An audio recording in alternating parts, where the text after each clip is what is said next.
మెదక్ జిల్లా వెల్దుర్తి మండలం మంగళపర్తి జిల్లా పరిషత్ ఉన్నత పాఠశాలలో పూర్వ విద్యార్థుల సమ్మేళనం నిర్వహించారు. 1998-99 సంవత్సరంలో 10వ తరగతి చదివిన పూర్వ విద్యార్థులు అంతా ఒకచోట చేరుకొని తమకు విద్యాబోధన చేసిన ఉపాధ్యాయులను ఘనంగా సన్మానించారు. తాము చదువుకున్న రోజుల్లో అనుభవాలను ఒకరికొకరు పంచుకున్నారు. ఎక్కడ స్థిరపడినా తమ గ్రామాన్ని ఉద్దేశించిన గురువులను, తల్లిదండ్రులను మర్చిపోవద్దని ఈ సందర్భంగా వారు సూచించారు. ప్రోగ్రామ్ ఎప్పుడైనా చేద్దాం అనుకుని ఎప్పుడు అనుకున్నా ఒక ప్రోగ్రామ్ అనేది కాలేదు సార్. ఒక 15 రోజుల క్రితం 15 రోజుల క్రితం అనుకున్నాం. ఇమ్మీడియట్లీ అందరూ ఓకే సార్, ఓకే బ్రహ్మాండంగా రెస్పాన్స్ అయ్యి ఎట్లా చేసినా సరే బ్రహ్మాండంగా చేద్దాం, ప్రోగ్రామ్ 20 సంవత్సరాలు ఎక్కడ తగ్గేది లేదు, మంచిగా చేద్దామని అందరూ గట్టిగా నిర్ణయించుకున్నారు సార్. కాబట్టి అందరికి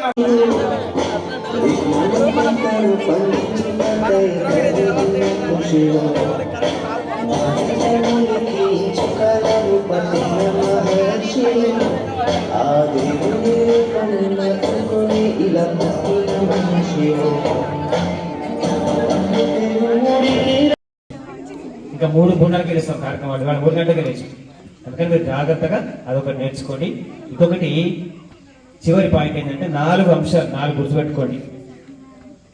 సంతప్తాయసి సంస్థితస్య పయసో నామాపి న శ్రూయతే ముక్తాహారతయా తదేవ నళినీ పత్రస్థితం దృశ్యతే అంతఃసాగర శుద్ధి మధ్యపతితం తన్మౌక్తికం జాయతే ప్రాణేనాధమ మధ్యమోత్తమ జుషాదేవం విధా వృత్తయః. ఇప్పుడు 6th వాళ్ళకు పద్యం దానికి సంబంధించి నీరము తప్తలోహమున నిలిచి అనామకమైన శించు ఆ నీరమే ముత్యమట్లు నడినీదరణ సంస్థితమై తనర్చు నీరము శుద్ధిలో పడి మణిత్వముగా సమంచిత ప్రభన్ పౌరుష వృద్ధి ప్రథమ మధ్యం వృద్ధకు గొలుచు వారికి. అంటే దీని అర్థం ఏంటంటే లోకంలో 3 రకాల మనుషులు ఉంటారు: ఉత్తములు, మధ్యములు, అధములు.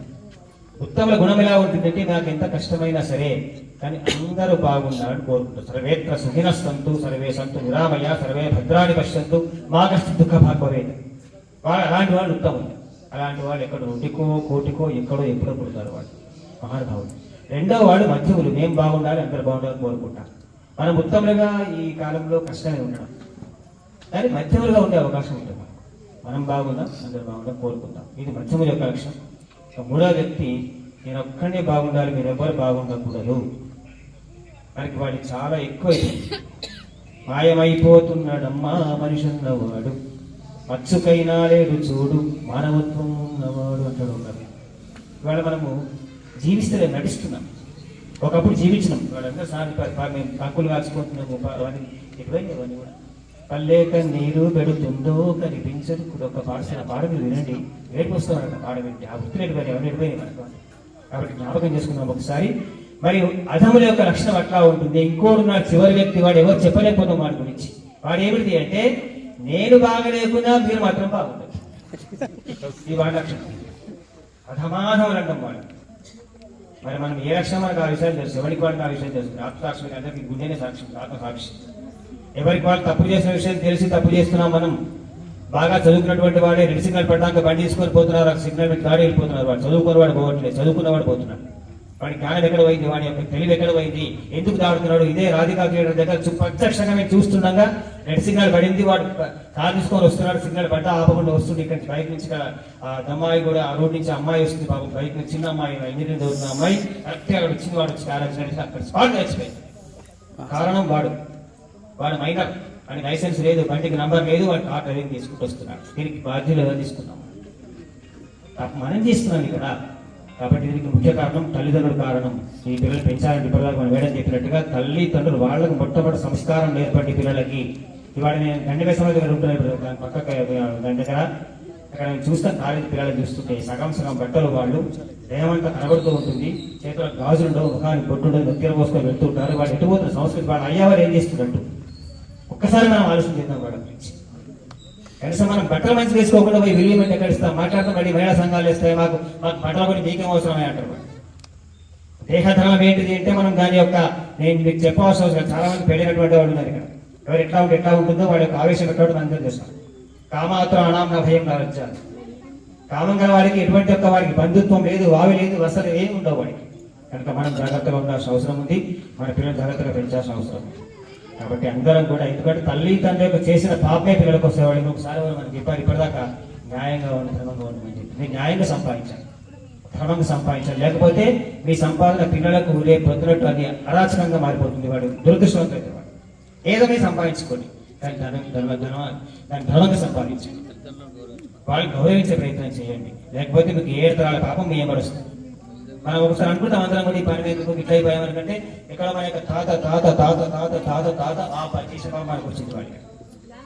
అది గమనించుకోండి. 7 తరాలు వెనుక 7 తరాల ముందు రేపు మీ పాపం మీ కొడుకు ఆ కొడుకు ఆ కొడుకు ఆ కొడుకు ఆ కొడుకు దాకపోతే 7వ తరం దాకపోతుంది. కాబట్టి మీరు ₹1 సంపాదించినా సరే ధర్మంగా సంపాదించుకోండి, అన్యాయంగా సంపాదించకండి. మీ ద్వారా ఇంకోళ్ళకి ఎంతవరకు చేయగలుగుతాం అంతవరకు సహాయం చేయండి. చైతన్యంతో సహాయం చేయండి. శక్తిని మించొద్దు, శక్తి లోపల సహాయం చేయండి. ఒరులేయ ఒనరించిన నరవర అప్రియకు తన మనంబులకగుతా నొరులకులకి సేయకునికి పరాయణము పరమధర్మ పదములకి 9th క్లాస్లో ఉండే పద్యం. ఎదురువాళ్ళు మనకి ఏం చేస్తే మనకి బాధ అవుతుందో ఆ బాధ అది మీరు వాళ్ళంతే ఎక్కండి, అంతే, ఇంకోటి ఏం లేదు. కాబట్టి అందరూ కూడా న్యాయంగా ఉండాలని కోరుకుంటూ, ధర్మంగా ఉండాలని కోరుకుంటూ, సంస్కారం నేర్పించాలని కోరుకుంటే ఒక చిన్న విషయం మీకు ఏంటంటే, నాకు ఫైనల్ కోరిక ఏంటంటే, ఇక్కడ నేను వచ్చిన 85లో వచ్చాను ఇక్కడికి. అప్పుడు నాకు చిన్న వయసు, కనీసం వీళ్ళకి 23 సంవత్సరాలు వయసు, నాకు 18 సంవత్సరాలు, కనీసం వీసా కూడా రాలేదు.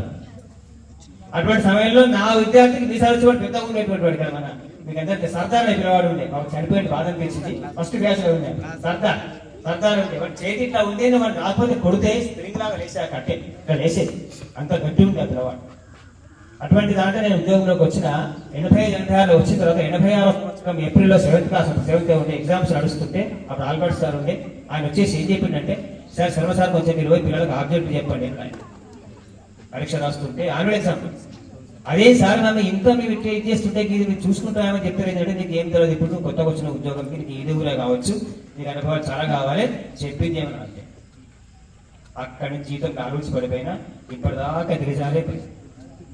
ఇప్పటి దాసి కూడా చివరికి మొత్తం కూడా పరీక్ష రాయకపోతే నేను ఏబిసిడి పెట్టి రాయించమని కాల్ చేసిన పిల్లలు. మన వ్యవస్థ ఎక్కడ పోతుంది, ఒక్కసారి మన ఉపాధ్యాయులు ఆలోచన చేయండి. ఇప్పుడు 39 సంవత్సరాలు నా సర్వీస్ పూర్తయింది, ఇప్పటిదాకా కాపీ కొట్టకుండా పరీక్ష ఎప్పుడు జరగలేదు. ఇది నాకు చాలా బాధగా ఉంది. కనీసం నా జీవితంలో నా సర్వీస్లో ఒక్కసారి కనీసం కాపీ పరీక్ష చేసుకొని రాస్తారేమో అని చూస్తున్నాను, కానీ అది సాధ్యమవుతున్నాను. సర్వీస్ దగ్గరకు వచ్చినాను. అయినప్పటికీ నా మట్టుకు నేను మాత్రం నా స్కూల్లో అయినంత మట్టుకు ప్రయత్నం చేస్తూ ఉన్నాను. కానీ అది ఎంతవరకు వస్తుంది మనకు తెలియదు. కనీసం మన ఉపాధ్యాయ వృత్తులు చాలా మంది ఉన్నారు. మీ ప్రయత్నం మీరు చేయండి, మీరు ఎంతవరకు చేస్తారో చేయండి, ప్రయత్నం సాధ్యమైనంత వరకు చేసే ప్రయత్నం చేయండి. నేను కూడా మీకు అందరూ తెలుసు, మన మంగళపర్తి స్కూల్లో అడ్మిషన్ రిజిస్టర్లు మొత్తం 3000 పేర్లు రాసాను. కొంచెం పాత అయ్యింది. నేను పైన వాయులాల స్కూల్ వాళ్ళ మొత్తం రికార్డు మొత్తం కాపాడి పెట్టారు. నాకు దానివల్ల వచ్చేది ఏం లేదు. అంటే పొద్దున భవిష్యత్తులో ఎవరు వచ్చి రాసిన వాళ్ళకి 77 రికార్డు మొత్తం కాపాడి పెట్టారు. లేకపోతే మొత్తం నాశనం అయిపోయింది. మొత్తం 3000 పేరు సొంతం ఖర్చు పెట్టుకొని అడ్మిషన్ ప్రింట్ చేసుకొచ్చి మరి మొత్తం పేరు రాసి పెట్టారు. ఎవరు వచ్చిన